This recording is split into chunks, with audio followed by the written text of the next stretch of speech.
അപ്പോൾ ബത്നു റൈഅ കഴിഞ്ഞ് നമ്മൾ എത്തിയത് റീസലമിലാണ്. നബി സല്ലല്ലാഹു അലൈഹി വസല്ലമ തങ്ങളുടെ ആ ഹിജ്റ സംഘം നമ്മൾ കണ്ടു. ഒരുപാട് ദുർഘടമായ വഴികളും ഇടയ്ക്ക് മണൽപ്പരപ്പുകൾ എല്ലാം പിന്നിട്ടുകൊണ്ട് സാധാരണഗതിയിൽ വാട്ടർ കോഴ്സൊക്കെ ഉള്ള ഭാഗങ്ങളിലൂടെയാണ് സഞ്ചരിക്കുന്നത്. അങ്ങനെ റീസലമിലെത്തി. റീസലമിൽ നിന്ന് നേരെ മുന്നോട്ട് പോവുകയാണ്. റീസലമിൽ വേറൊരു പ്രത്യേകതയും കൂടെ ഉണ്ട്. ഇവിടെ സലം ഗോത്രക്കാർ താമസിച്ചിരുന്നു. സലം ഗോത്രക്കാർ അവരിൽ ചിലർ കൊള്ളക്കാർ അവരിൽപ്പെട്ട ഒരുപാട് ആളുകൾ മുസ്ലിമായി അതാണ് നമ്മൾ ഇന്നലെ ഒരു സംഭവം പറഞ്ഞല്ലോ. മക്കയിൽ 13 കൊല്ലം ദഅവത്ത് ചെയ്ത പ്രവാചകർ സല്ലല്ലാഹു അലൈഹി വസല്ലമ തങ്ങളുടെ ദഅവത്തിന് ഉത്തരം അതിലേറെ കൂടുതൽ ആളുകൾ ഈ ഹിജ്റ യാത്രാ വേളയിൽ മാത്രം മുസ്ലിങ്ങളായി. അതൊരു സംഭവമാണല്ലോ. അപ്പോൾ അതിൽ ഒരു പാടും കൂടി ഉണ്ട്. നമ്മളൊരു കർമ്മം വളരെ പ്രയാസപ്പെട്ട് ചെയ്തു തീർത്താൽ അതിൻ്റെ റിസൾട്ട് അള്ളാഹു തരുന്ന. ഇപ്പോൾ നിങ്ങൾ ആലോചിക്കൂ, മക്കയിൽ 13 കൊല്ലം അള്ളാഹുവിൻ്റെ റസൂൽ ദഅവത്ത് ചെയ്യാണ്. അതിൽ അങ്കുലി പരിമിതമായ ആളുകൾ മാത്രമാണ് മുസ്ലിങ്ങളായത്. അങ്ങനെ 13 കൊല്ലത്തെ ദഅവത്തിന് ശേഷം ആട്ടിയോടിക്കപ്പെട്ട നാടും വീടും വിട്ട് പ്രവാചകർ സല്ലല്ലാഹു അലൈഹി വസല്ലം ത്യാഗനിർഭരമായ ഒരു ഹിജ്റ യാത്രക്ക് തയ്യാറായപ്പോൾ ഈ യാത്രാവേളയിൽ മാത്രം ഇപ്പോൾ നമ്മൾ ഖുറാ ഉൽ ഗമീം കണ്ടപ്പോൾ അവിടെ ആര് മുസ്ലിമാകുന്നു? മഹാനായ ബുറൈദത്ത് ബിൻ ഹുസൈബ് റളിയല്ലാഹു അൻഹു ആ വഴിയിൽ വെച്ച് മുസ്ലിമാകാണ്. അതേപോലെ ഇവിടെ എത്തിയപ്പോൾ സലം ഗോത്രക്കാൽപ്പെട്ട 80 ആളുകൾ ഒന്നിച്ച് മുസ്ലിങ്ങളാവുക. ഇങ്ങനെ ഓരോ ഈ ഹിജ്റ യാത്ര കൊണ്ട് മാത്രം മക്കയിലെ 13 കൊല്ലത്തിലേറെ ആളുകൾ ഇസ്ലാമിലേക്ക് കടന്നു വന്നു എന്ന് കാണാം. അപ്പോൾ അങ്ങനെ ഒരു ചരിത്ര സ്മരണയുള്ള ഒരു പ്രദേശത്താണ് ഇവിടെ നാം എത്തിയത്.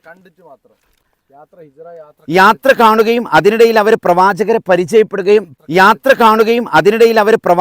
പരിചയപ്പെടുകയും പ്രവാചകർ അവരെ ദഅവത്തിന് ക്ഷണിക്കുകയും ചെയ്യും. കാരണം മക്ക അതിർത്തിയൊക്കെ വിട്ട് ഇവിടേക്ക് എത്തിയപ്പോൾ അങ്ങനെ ചില ഗോത്രക്കാരൊക്കെ കാണുമ്പോൾ അവരായിട്ട് സംസാരിക്കുമ്പോൾ ആ ഇടപെടൽ, പ്രവാചകരുടെ സൗന്ദര്യം, പ്രവാചകരുടെ സ്വഭാവം, സൽസ്വഭാവം, ആ പുഞ്ചിരി, ആ ഒരു നോട്ടം, ആ ഒരു ശൈലി, ഇതൊക്കെ കണ്ടുകൊണ്ട് അവർ ഇസ്ലാമിൻ്റെ ശാദ്വല തീരത്തേക്ക് കടന്നു വരികയാണ്. അത് തന്നെയാണ് ദഅവത്തല്ലോ. അപ്പോൾ അങ്ങനെ ഒരു വലിയ അത്ഭുതം കൂടി സംഭവിച്ച ഒരു സ്ഥലമാണ്. സലം ഗോത്രക്കാരുടെ ഒരു ആവാസ കേന്ദ്രമായിരുന്നു. മാത്രമല്ല ഇത് കാഫില റൂട്ടുകാരുടെ, സാധാരണ കാഫിലുണ്ടല്ലോ, കാഫില പോകുന്ന വഴിയും അവരുടെ ഒരു പ്രധാന കേന്ദ്രവുമായിരുന്നു. റീസലമിന് വേറെ വല്ല പ്രത്യേകത ഉണ്ടോ? നല്ല സുപരിചിതമായ ഒരു വേർഡാണല്ലോ റീസലമി. തീർച്ചയായിട്ടും മാഷാ അല്ലാഹ്. അത് നല്ലൊരു ചോദ്യമായി. റീസലം അമിൻതദക്കുരിജി റാനിം ബി റീസലമി മസജ്ത ദം അൻജറ മിമുഖിലതിം ബിദമി. ലോകപ്രസിദ്ധമായ പ്രവാചക പ്രേമ കാവ്യമായ ബുർദ, ആ ബുർദ എന്ന പേരിൽ അറിയപ്പെടുന്ന ഈ കവിത രചിച്ച മുഹമ്മദുൽ ബൂസീരി റളിയല്ലാഹു അൻഹു, അദ്ദേഹം ഈജിപ്തുകാരനാണ്. നമ്മൾ ഈജിപ്ത് പോയപ്പോൾ അദ്ദേഹത്തിൻ്റെ ഖബർ സിയാറത്ത് ചെയ്തു. അദ്ദേഹത്തിൻ്റെ കവിതയിൽ അദ്ദേഹം ഒരുപാട് സ്ഥലങ്ങളെക്കുറിച്ച് പരാമർശിക്കുന്നുണ്ട്. കാലിമ അതിൽപ്പെട്ടതാണ്, ഇളമ് അതിൽപ്പെട്ടതാണ്. ഇങ്ങനെ ഇതൊക്കെ ഓരോ സ്ഥലങ്ങളുടെ പേരാണ്. എന്നാൽ ഹബീബിനെ കുറിച്ച് പറയുമ്പോൾ ഏറ്റവും ആദ്യമായിട്ട് അവർ ഉപയോഗിച്ച ഒരു സ്ഥലം റീസലമിൻ്റെ അയൽവാസിയെ ഓർത്തിട്ടാണോ? അമിൻതദക്കുരിജി റാനിം ബി റീസലമി. കാരണം റീസലം മദീനക്കടുത്ത പ്രദേശമാണ്, മദീനയോട് തൊട്ടടുത്ത പ്രദേശമാണ്. അപ്പോൾ അദ്ദേഹത്തിൻ്റെ യാത്രാവേളയിൽ എപ്പോഴും ഇറങ്ങാറുള്ള, മദീനയിലേക്ക് വരുമ്പോഴും പോകുമ്പോഴുമൊക്കെ ആ കാലഘട്ടത്തിലുള്ള കാഫില കൂട്ടങ്ങൾ, ഒട്ടകപ്പുറത്ത് കാരവനുകളായി വരുന്ന ആളുകൾ അവർ വിശ്രമിക്കുന്നൊരു സ്ഥലമാണ് റീസലം. അപ്പോൾ റീസലമിലെത്തിയാൽ അക്കാലഘട്ടത്തിൽ യാത്ര ചെയ്യുന്ന ആളുകൾക്കറിയാം നമ്മൾ ഏകദേശം മദീന എത്താൻ ആയിരിക്കുന്നു, മദീനയോട് അടുത്തിരിക്കുന്നു. അപ്പോൾ നമ്മൾ അടുത്ത സ്ഥലത്തും മാഷാ അല്ലാഹ് ഇനി ഇത്ര കിലോമീറ്ററുള്ള ഇത്ര അടുത്ത് എത്തിയെന്ന് നമുക്കൊരു ധാരണ വരുമല്ലോ. അപ്പോൾ ആ റീസലമിലെത്തുമ്പോൾ അവർ സ്ഥിരമായി മദീനയെക്കുറിച്ച് ഓർക്കും, മദീന എത്തി എന്ന ഒരു ഭാവം അവർക്ക് വരാറുണ്ടായിരുന്നു. അപ്പോൾ അതാണ് റീസലമിലെ അയൽവാസികൾ. ആരൊക്കെയാണ് അയൽവാസികൾ? സഹാബത്തും പ്രവാചകരും. ആ റീസലമിലെ അയൽവാസികളെ ഓർത്തിട്ടാണോ മസജ്ത ദം അൻജറ, നിൻ്റെ കണ്ണിലൂടെ ഒഴുകിയ കണ്ണുനീരിനെ കലർത്തിയത് ബിദമി മിമുഖിലതിം ബിദമി, നിൻ്റെ കൺതടത്തിലൂടെ ഒലിച്ചിറങ്ങിയ ഈ കണ്ണുനീരിനെ ചോരയുമായി, രക്തവുമായി നീ കൂട്ടിക്കലർത്തിയത്. അഥവാ ഹബീബിനോടുള്ള സ്നേഹം സ്നേഹിച്ച് കരഞ്ഞ് സ്നേഹത്തിൻ്റെ കണ്ണുനീരുറ്റി അവസാനം ആ സ്നേഹത്തിൻ്റെ പാരമ്യ ദശയിലെത്തിയപ്പോൾ അത് രക്തവുമായി കലരുകയാണ്. അത് നടത്തിയത് ഈ റീസലമിൻ്റെ അയൽവാസികൾ ഓർത്തിട്ടാണോ? അതോ കാളിമ എന്ന പ്രദേശം, അതും മദീനയുടെ അടുത്ത, നമ്മളിപ്പോൾ പാസ് ചെയ്തൊരു ഭാഗമാണ് കുലൈമ. നമ്മൾ പറഞ്ഞിരുന്നു വാദി ഖുദൈദ് എന്ന് പറഞ്ഞ സ്ഥലത്തിൻ്റെ അപ്പുറത്താണ് കുലൈമ. അപ്പോൾ ഈ കാളിമത്ത് എന്ന പ്രദേശത്തെ അം ഹബ്ബത്തി റീഹുമിൻ തിൽഖാഇ കാളിമത്തി, കാളിമ എന്ന പ്രദേശത്ത് നിന്ന് കാറ്റടിച്ച് വീശിയതിൻ്റെ പേരിലാണോ മിൻ തിൽഖാഇ കാളിമത്തി വഔമലൽ ബർഖു ഫിൽ ലൽമാഇ മിൻ ഇളമി, അതുമല്ലെങ്കിൽ ഇളമെന്ന പ്രദേശത്ത് നിന്ന് ഇടിയും മിന്നും വെട്ടുമ്പോഴാണോ നീ ഈ കണ്ണുനീരൊലിപ്പിച്ചത്? അപ്പം ഇളമാവട്ടെ, കാളിമയാവട്ടെ, ദീസലമാവട്ടെ, ഇതൊക്കെ മദീനയോടുള്ള അടുത്ത സ്ഥലങ്ങളായിരുന്നു. അതാണ് ആ സാഹിത്യ ഭംഗിയിൽ ചേർത്തത്.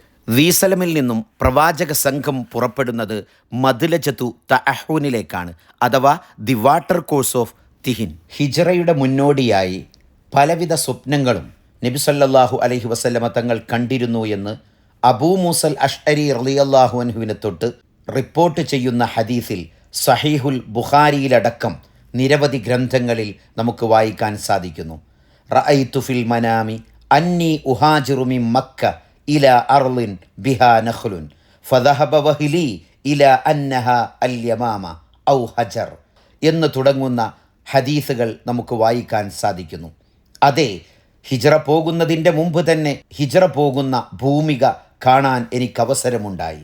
അങ്ങനെ എൻ്റെ ആദ്യ ചിന്ത പോയത് യമാമയിലേക്കാണ്, അതല്ലെങ്കിൽ ഹജറിലേക്കാണ്. യമാമ റിയാദിൻ്റെ പഴയ പേരും ഹജർ എന്നത് അൽ-അഹ്സയുടെ വിവിധ പേരുകളിൽപ്പെട്ട ഒരു പേരുമാണ്. ഫഇദാ ഹിയൽ മദീനത്തു യസ്രിബ്, അങ്ങനെ അത് എനിക്ക് യസ്രിബ് തന്നെയായി ഉറപ്പിക്കാൻ മറ്റൊരു വഹിയുണ്ടായി. വറഅയ്തു ഫീഹാ ബഖറ, അങ്ങനെ ഞാൻ അവിടെ ധാരാളം പശുക്കളെ കണ്ടു. ഉഹദ് യുദ്ധത്തോടനുബന്ധിച്ച് രക്തസാക്ഷികളായ സ്വഹാബികളെ സൂചിപ്പിച്ചുകൊണ്ടാണ് നബി സല്ലല്ലാഹു അലൈഹി വസല്ലമ തങ്ങൾ ഈ പദപ്രയോഗം നടത്തിയത് എന്ന് മനസ്സിലാക്കാം. 3 ചോയ്സുകൾ കൊടുത്ത് നബി സല്ലല്ലാഹു അലൈഹി വസല്ലമ തങ്ങളോട് പറഞ്ഞു, നിങ്ങൾ എവിടെ ഇറങ്ങിയാലും അത് നിങ്ങളുടെ ഹിജ്റയുടെ വീടാണ്. അയ്യഹ ഉലാഇ സലാസ നസൽത ഫഹിയ ദാറു ഹിജ്റതിക്, ബഹ്റൈൻ, മദീന, ഖിന്നസിരീൻ എന്നീ 3 സ്ഥലങ്ങളിൽ ഏത് സ്ഥലമാണോ താങ്കൾ തിരഞ്ഞെടുക്കുന്നത് ആ സ്ഥലം നിങ്ങളുടെ ഹിജ്റയുടെ വീടാണെന്ന് പറഞ്ഞ് പ്രവാചകരെ മാനസികമായി മദീനയോട് അള്ളാഹു അടുപ്പിക്കുകയായിരുന്നു. അങ്ങനെ നമ്മൾ ദീസലമിൽ നിന്ന് ഇപ്പോൾ പോയിക്കൊണ്ടിരിക്കുന്നത് മദ്ലജത്ത് തഅഹൂനിലേക്കാണ്, അഥവാ ദ വാട്ടർ കോഴ്സ് ഓഫ് തിഹിനിലേക്കാണ് നമ്മൾ സഞ്ചരിച്ചു കൊണ്ടിരിക്കുന്നത്. അങ്ങനെ നബി സല്ലല്ലാഹു അലൈഹി വസല്ലമ തങ്ങൾ 4-ാം ദിവസം സഞ്ചരിച്ച 10ാമത്തെ പോയിൻ്റായ മദ്ലജത്തു തഅഹൂനിലാണ് ഞങ്ങൾ എത്തിയത്. കബിഷ് പർവ്വതവും ഖംറ പർവ്വതവും കിഴക്കും പടിഞ്ഞാറും അതിരിടുന്ന ഈ വലിയ വാദി ദീസലമിന് ശേഷമാണ് പ്രവാചകർ വിട്ടുകടന്നത്. ഇനി നേരെ വാദിൽ ഖാഹയിലേക്കാണ് ഹബീബിൻ്റെ ചലനം. ഖാഹയിലെത്തുന്നതിൻ്റെ മുമ്പ് അൽ ഖുസ്രിയാന പർവ്വതം പ്രവാചകർ സല്ലല്ലാഹു അലൈഹി വസല്ലമ തങ്ങൾ വിട്ടുകടക്കുന്നു. അബാബീദെന്നും അബാബീബെന്നും വ്യത്യസ്ത പേരുകൾ ഈ പ്രദേശത്തിന് അടയാളപ്പെടുത്തുന്നുണ്ട്. അങ്ങനെ നബി സല്ലല്ലാഹു അലൈഹി വസല്ലമ തങ്ങളുടെ അടുത്ത സ്റ്റേഷനായ വാദി ഖാഹയിലേക്കാണ് നാം സഞ്ചരിച്ചുകൊണ്ടിരിക്കുന്നത്. മരുഭൂമിയിലൂടെ മുൾച്ചെടികളും കുറ്റിക്കാടുകളും മരുമരങ്ങളും താണ്ടി നാം അങ്ങനെ വാദി ഖാഹയിലേക്ക് എത്താറായി. 4-ാം ദിവസം നബി സല്ലല്ലാഹു അലൈഹി വസല്ലമ യാത്ര ചെയ്ത 12ാമത്തെ സ്റ്റേഷനിലാണ് നാം എത്തിയിട്ടുള്ളത്. സിദ്ദീഖ് സാഹിബേ, 12ാമത്തെ സ്റ്റേഷൻ, ഇത് വാദിൽ ഖാഹ എന്നാണ് ഇതിൻ്റെ പേര്, വാദിൽ ഖാഹ. ഈ വാദിൽ ഖാഹക്ക് ഇതിലൊക്കപ്പുറം വേറെ പ്രത്യേകത ഉണ്ട്. നബി സല്ലല്ലാഹു അലൈഹി വസല്ലമ തങ്ങൾ ഇതിലൂടെ പോയി. അപ്പോൾ ഈ വാദി തന്നെ അൽ ഹിജാസിലെ പ്രാധാന്യത്തോടുകൂടെ അൽ ഹിജാസ് എന്ന് പറഞ്ഞാൽ മക്ക മദീന ഉൾക്കൊള്ളുന്ന ഈ ഒരു പൊസിഷനാണ്. അൽ ഹിജാസ് മരുഭൂമി, നീണ്ട സമൃദ്ധമായ സമ്പന്നമായ ഒരു ഗംഭീരമായ വാദിയാണ്. മാത്രമല്ല ഇവിടുത്തെ മലകൾ, സൗദിയിലെ തന്നെ മലകളിൽ, ഈ ചുറ്റുവട്ടത്തും കാണുന്ന വലിയ മലകൾ സൗദിയിൽ തന്നെ വളരെ ശ്രദ്ധയോടെ കൈകാര്യം ചെയ്യപ്പെടുന്ന മലകളാണെന്നും ഗ്രന്ഥത്തിൽ കാണാൻ സാധിച്ചു.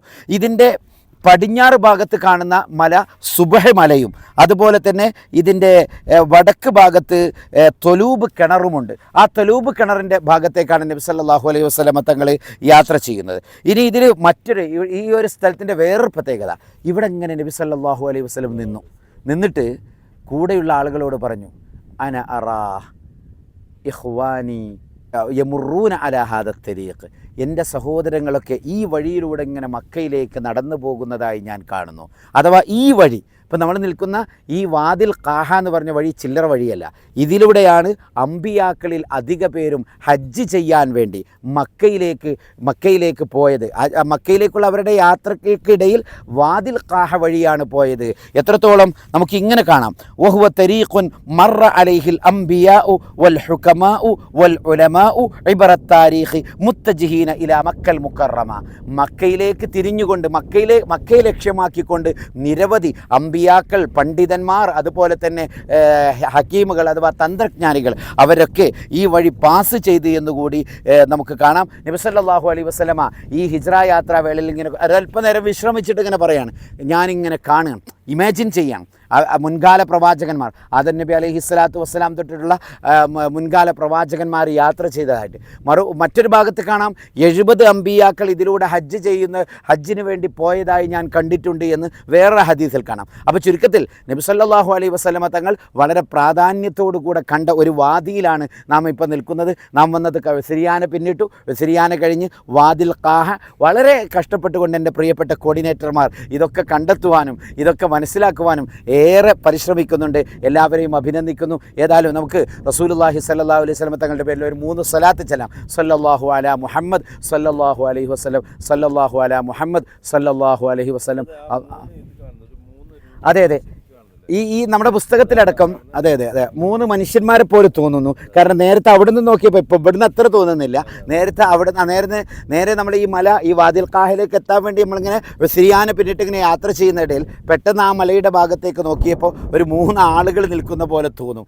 ചില ഭാഗത്തൊക്കെ കാണാം ലൂത്ത് നബി അലൈഹി ഇസ്ലാമിൻ്റെ ഭാര്യയെ കല്ലാക്കി മാറ്റി എന്നൊക്കെ നമുക്ക് ഹദീസുകൾ കാണാം. ഇത് അതുപോലെ ഒന്നും ഉണ്ടായിട്ടല്ല കേട്ടോ പറയുന്നത്, മറിച്ച് നമ്മളിങ്ങനെ കാണുമ്പോൾ രൂപം തോന്നി എന്നൊരു സംഭവം മാത്രം, എന്നല്ലാതെ അങ്ങനെ ഒരു സംഭവം ഇല്ല, തെറ്റിദ്ധരിക്കേണ്ട ആരും. അപ്പോൾ ഏതായാലും മഹാന്മാരായ അമ്പിയാക്കളോട് കൂടെ റസൂലുള്ളാഹി സ്വല്ലല്ലാഹു അലൈഹി വസല്ലം തങ്ങളോട് കൂടെ ഈ കാര്യങ്ങളൊക്കെ ചെയ്യുന്ന എത്ര ത്യാഗം സഹിച്ച് നമ്മൾ യാത്ര ചെയ്യുന്നതിൻ്റെ ഫലമായി അവരുടെയൊക്കെ കൂടെ സ്വർഗ്ഗത്തിൽ ഒരുമിച്ച് കൂടുവാനും അവരുടെ ഷഫാഅത്ത് ലഭിക്കുവാനും. കാരണം അമ്പിയാക്കളൊക്കെ നടന്നുപോയ വഴിയാണല്ലോ. റസൂലുള്ളാഹി സ്വല്ലല്ലാഹു അലൈഹി വസല്ലം അമ്പിയാക്കളെ സ്മരിച്ച ഒരു വഴി കൂടിയാണ്. അവരൊക്കെ കൂടെ അവരുടെ ഷഫാഅത്ത് ലഭിക്കുവാനും അവരുടെ കൂടെ സ്വർഗ്ഗത്തിൽ പ്രവേശിക്കുവാനും സർവശക്തനായ അള്ളാഹു അനുഗ്രഹിക്കട്ടെ. ഇനി നമുക്ക് എങ്ങോട്ടാണ് പോകാനുള്ളത്?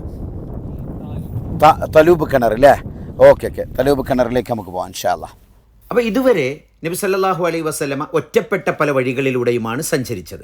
ഇനി മുതൽ ത്വരീഖുൽ ജാദ്ദ അഥവാ ബിസി റോഡിൽ ചേരുകയാണ്. സാധാരണ യസ്രിബിലേക്കും സിറിയയിലേക്കുമൊക്കെ പോകുന്ന വാദി ഖാഹയിലാണ് ഇപ്പോൾ നബി സല്ലല്ലാഹു അലൈഹി വസല്ലമ എത്തിയത്. ഇനി അങ്ങോട്ടുള്ള വഴികളിൽ പലതും പ്രധാന വഴികളാണ്. അങ്ങനെ വാദി ഖാഹയിൽ നിന്നും നബി സല്ലല്ലാഹു അലൈഹി വസല്ലമ തങ്ങൾ നേരെ പോയത് ബിർ തൊലൂബിലേക്കാണ്. അതായത് 4-ാം ദിവസത്തെ നബി സല്ലല്ലാഹു അലൈഹി വസല്ലമ തങ്ങളുടെ അവസാനത്തെ ലൊക്കേഷനും 13ാമത്തെ ലൊക്കേഷനുമാണ് ബിർ തൊലൂബ്. അപ്പോൾ തൊലൂബ് കിണറിൻ്റെ അടുത്തേക്കാണ് നമ്മളും പോയിക്കൊണ്ടിരിക്കുന്നത്. ബിർ എന്നാൽ കിണർ എന്നാണ് അർത്ഥം. താലൂബ് എന്ന സുപ്രസിദ്ധമായ ഒരു കിണറിൻ്റെ അരികിലാണ് ഈ കിണറിനെ കുറിച്ച് ഇവിടുത്തെ പ്രദേശവാസികൾ പറയുന്നത്. ഇതിൽ നിന്ന് നബി സല്ലല്ലാഹു അലൈഹി വസല്ലമ വെള്ളം കുടിച്ചതാണ്. ആയിരക്കണക്കിന് വർഷം പഴക്കമുള്ള കിണറാണ്. ഇപ്പോഴും അതിൽ വെള്ളം കണ്ടു.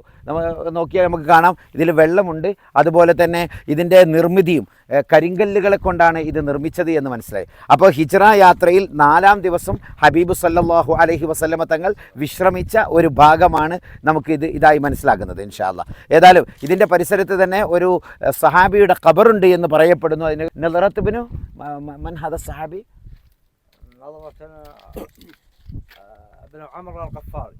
നളറത്ത് ബിനു അംർ അൽ ഖഫാരി എന്ന് പറഞ്ഞ ഒരു സഹാബി. അങ്ങനെ ഈ സ്വദേശി ഞങ്ങളോട് പറഞ്ഞ കാര്യം വ്യക്തമായി അന്വേഷിച്ചപ്പോൾ ശരിയാണ്, മഹാനായ നളറത്ത് ബിനു അംർ അൽ ഖഫാരി റളിയല്ലാഹു അൻഹു ഇവിടെ തന്നെയാണ് മറമാടപ്പെട്ടത് എന്ന് ചരിത്ര ഗ്രന്ഥങ്ങളിൽ നമുക്ക് വായിക്കാൻ സാധിച്ചു. ശരിക്കും പറഞ്ഞാൽ ഈ ഒരു കിണറിന് വേണ്ടി നമ്മൾ ഒരുപാട് സമയം നമ്മൾ അന്വേഷണം നടത്തിയിരുന്നു കേട്ടോ. അങ്ങനെ അവസാനം അന്വേഷണത്തിനൊടുവിലാണ് നമുക്ക് ഇദ്ദേഹം ഇത് പരിചയപ്പെടുത്തുന്നത്. ഏതായാലും ഇതേ സ്വദേശി തന്നെ നബി സല്ലല്ലാഹു അലൈഹി വസല്ലം തങ്ങളുടെ സീറയുമായി ബന്ധപ്പെട്ട് മറ്റൊരു ചരിത്ര കേന്ദ്രമുണ്ടെന്ന് പറഞ്ഞിരുന്നു. അപ്പോൾ ആ സ്ഥലത്തേക്കാണ് നമ്മളിപ്പോൾ പോകുന്നത്. ഇപ്പോൾ നമ്മൾ എത്തിയത് ലിഹൽ ജമൽ എന്ന പേരിൽ അറിയപ്പെടുന്ന അൽ ഖാഹ എന്ന ഗ്രാമത്തിൻ്റെ വടക്ക് വശത്തുള്ള ഒരു പ്രധാനപ്പെട്ട ചരിത്ര പ്രദേശത്താണ്. മക്ക വിജയവേളയിൽ മദീനയിൽ നിന്ന് മക്കയിലേക്ക് പോകുന്ന വഴി ഹബീബ് സല്ലല്ലാഹു അലൈഹി വസല്ലമ തങ്ങളുടെ ഒട്ടകം ഇവിടെ മുട്ടുകുത്തുകയും ഇവിടെ നിന്ന് നബി സല്ലല്ലാഹു അലൈഹി വസല്ലമ വിശ്രമിക്കുകയും നിസ്കാരം നിർവഹിക്കുകയും ചെയ്തു. ഇതിൻ്റെ സ്മരണാർത്ഥം ഇവിടെ പള്ളിയുണ്ട്. അതുപോലെ ഹിജ്റക്കുള്ള മുന്നൊരുക്കങ്ങളിൽ AD 622 ജൂലൈ 16-നാണ് ഹിജറ സംബന്ധമായ ബൈഅത്ത് നടക്കുന്നത്. ഖസ്റജ് ഗോത്രക്കാരിൽ നിന്ന് 10 പേരും ഔസ് ഗോത്രക്കാരിൽ നിന്ന് 2 പേരും വന്നാണ് ആദ്യമായി ഇസ്ലാം സ്വീകരിക്കുന്നതും നബി സല്ലല്ലാഹു അലൈഹി വസല്ലമ തങ്ങൾ മദീന എന്ന പ്രദേശത്തെക്കുറിച്ച് ആലോചിക്കുന്നതും. പിന്നീട് 2ാമത്തെ വർഷം ഹജ്ജ് ഉണ്ടായപ്പോൾ മഹാനായ ഉബാദത്ത് ബിൻ സ്വാമിത്ത് റളിയല്ലാഹു അൻഹു റിപ്പോർട്ട് ചെയ്യുകയാണ്, ഞങ്ങൾ 73 ആളുകൾ ചെന്നു. അതിൽ 62 ഖസ്റജുകാരും 11 ഔസുകാരും 2 സ്ത്രീകളും. ഇങ്ങനെ 73 പേർ ചെന്നാണ് 2ാമത് റസൂലുള്ളാഹി സ്വല്ലല്ലാഹു അലൈഹി വസല്ലമ തങ്ങളെ മദീനയിലേക്ക് ക്ഷണിക്കുന്നത്. നേരത്തെ 1ാമത്തെ ബൈഅത്തോടനുബന്ധിച്ച് മിസ്അബ് ഇബ്നു ഉമൈർ റളിയല്ലാഹു അൻഹുവിനെ ഇസ്ലാമിൻ്റെ ആദ്യത്തെ മുഖരി ആയി ഖിറാഅത്ത് പഠിപ്പിക്കുന്നയാളായി മദീനയിലേക്ക് നിയോഗിച്ചിരുന്നു. അദ്ദേഹം ചെന്ന ശേഷം ആ പരിശുദ്ധമായ ആശയത്തിൻ്റെ ശാദ്വല തീരത്തേക്ക് കടന്നു വരാൻ തയ്യാറാവുകയും അബ്ബാസ് ബിൻ അബ്ദുൽ മുത്തലിബിൻ്റെ നേതൃത്വത്തിൽ ഈ രഹസ്യ ചർച്ചകൾ നടക്കുകയും ചെയ്തു. അങ്ങനെ ബായഅനാ റസൂലല്ലാഹ്, ഞങ്ങൾ റസൂലുള്ളാഹി സ്വല്ലല്ലാഹു അലൈഹി വസല്ലമ തങ്ങളുമായി ബൈഅത്ത് ചെയ്തു. അല സംഇ വത്വാഅ, നബി സല്ലല്ലാഹു അലൈഹി വസല്ലമ പറയുന്നത് കേൾക്കുമെന്നും അനുസരിക്കുമെന്ന് പറഞ്ഞുകൊണ്ട് ഫിൽ മൻഷതി വൽ മക്റഹ്, ഞങ്ങൾക്ക് വെറുപ്പുണ്ടാകുമ്പോഴും ഇൻട്രസ്റ്റ് ഉണ്ടാകുമ്പോഴും എല്ലാം ഞങ്ങൾ കേൾക്കുമെന്ന് ഹബീബ് സല്ലല്ലാഹു അലൈഹി വസല്ലമ തങ്ങൾ പറഞ്ഞതായി കാണാം. അങ്ങനെ മദീനയിലെ മുഴുവൻ ആളുകളും ഏകദേശം ആദ്യം പോകുന്നത് പീഡനം സഹിക്കവയ്യാതെ വിഷമിച്ച ബുദ്ധിമുട്ടിയ സഹാബത്താണ് ആദ്യം പോകുന്നത്. പിന്നീട് ഉമർ ഇബ്നുൽ ഖത്താബ് റളിയല്ലാഹു അൻഹുവിനെ പോലുള്ള പ്രമുഖരായ സഹാബിമാർ അവരും മദീനയിലേക്ക് തിരിച്ചു. അങ്ങനെ മക്കയിൽ ഏകദേശം രോഗികൾ അല്ലെങ്കിൽ എന്തെങ്കിലും തടസ്സങ്ങൾ ഇല്ലാത്ത ആളുകൾ മാത്രമാണ് അവശേഷിക്കുന്നത്. പ്രവാചകരും സിദ്ദീഖുൽ അക്ബർ തങ്ങളും അല്ലാതെ രോഗികൾ അല്ലെങ്കിൽ മറ്റെന്തെങ്കിലും കാരണങ്ങളെ കൊണ്ട് പോകാൻ സാധിക്കാത്ത ആളുകൾ മാത്രമാണ് മക്കയിൽ അവശേഷിക്കുന്നത്. ബാക്കി എല്ലാവരും യാത്രയായി. അതോടെ ഹബീബ് സല്ലല്ലാഹു അലൈഹി വസല്ലമ തങ്ങൾ വീണ്ടും വെയിറ്റ് ചെയ്തു അള്ളാഹുവിൻ്റെ സമ്മതത്തിന് വേണ്ടി. അങ്ങനെയാണ് ഒരു ദിവസം നേരെ ഉച്ചക്ക് അഥവാ AD 622 സെപ്റ്റംബർ 8-ാം തീയതി മഹാനായ പ്രവാചകർ സല്ലല്ലാഹു അലൈഹി വസല്ലമ തങ്ങൾ സിദ്ദീഖുൽ അക്ബർ തങ്ങളുടെ വീട്ടിലേക്ക് ഒരു നട്ടുച്ച സമയത്ത് ചെല്ലുന്നതും ഹിജറക്കായി ക്ഷണിക്കുന്നതും. ഹിജറയുടെ 5-ാം ദിവസം മുതൽ അങ്ങോട്ടുള്ള കാഴ്ചകൾ അടുത്ത പാർട്ടുകളിലാണ് വരുന്നത്. അപ്പോൾ ഇതുവരെ ചെയ്ത വീഡിയോൻ്റെ പ്ലേലിസ്റ്റ് ലിങ്ക് കമൻറ്റ് ബോക്സിൽ പിൻ ചെയ്ത് വെച്ചിട്ടുണ്ട്. അപ്പോൾ ഈ വിലയേറിയ അറിവുകളുള്ള ഈ ഒരു വീഡിയോ നിങ്ങളുടെ കുടുംബക്കാർക്കും ഫ്രണ്ട് സർക്കിളിലെ എല്ലാവർക്കും മാക്സിമം വാട്സപ്പ് ഗ്രൂപ്പിലും മറ്റും എല്ലായിടത്തും നിങ്ങൾ ഷെയർ ചെയ്യുക. നിങ്ങളുടെ അഭിപ്രായങ്ങൾ കമൻറ്റിലൂടെ അറിയിക്കുക, ലൈക്ക് ചെയ്യുക. ഇങ്ങനെയുള്ള നല്ല വീഡിയോകൾക്കായി ചാനൽ സബ്സ്ക്രൈബ് ചെയ്യുക. അപ്പോൾ അടുത്ത വീഡിയോ നാളെ രാത്രി 8 മണിക്ക് കാണാം. അസ്സലാമു അലൈക്കും.